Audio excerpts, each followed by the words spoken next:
اگر آپ سے پوچھا جائے کہ آپ کسی غلط ڈیسیجن کو لے چکے ہیں تو کیا آپ اسے کنٹینیو کریں گے صرف اس لیے کہ آپ پہلے ہی اس میں پیسہ یا وقت لگا چکے ہیں؟ اکثر لوگ کہتے ہیں بالکل نہیں، مگر حقیقت میں ہم سب اسی ٹریپ میں پھنس چکے ہیں۔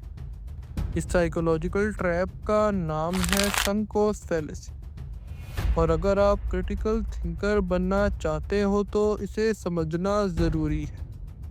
ناظرین، جستجو کی ویڈیو میں ایک بار پھر سے خوش آمدید۔ کیا آپ کبھی ایک پرانی فرینڈشپ یا ریلیشن شپ میں صرف اس لیے رہے کہ اتنا وقت گزارا ہے ساتھ؟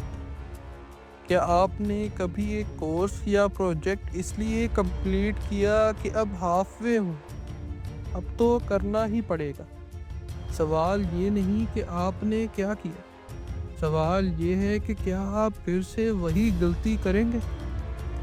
سنک کوسٹ کا مطلب ہے وہ ریسورسز جو آپ نے آلریڈی انویسٹ کر دیے ہیں، جیسے وقت، پیسہ یا ایموشنز۔ فیلیسی کا مطلب ہے سوچنے کا ایک غلط طریقہ۔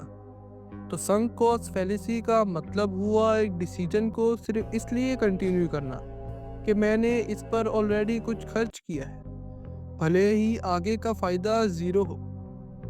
کریٹیکل تھنکنگ یہ کہتی ہے کہ جو ہو گیا سو ہو گیا، آگے کا ڈیسیجن اس بیس پہ لو جو آج کا فیکٹ ہے، نہ کہ کل کے ریگریٹ پر۔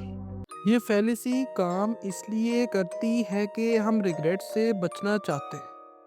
ہم ایڈمٹ نہیں کرنا چاہتے کہ ہم غلط تھے۔ ہم سوچتے ہیں کہ اب چھوڑ دیا تو سب کچھ ویسٹ چلا جائے گا، مگر کریٹیکل تھنکنگ یہ کہتی ہے کہ غلطی کو ریکگنائز کرنا ویکنس نہیں، اسٹرینتھ ہے۔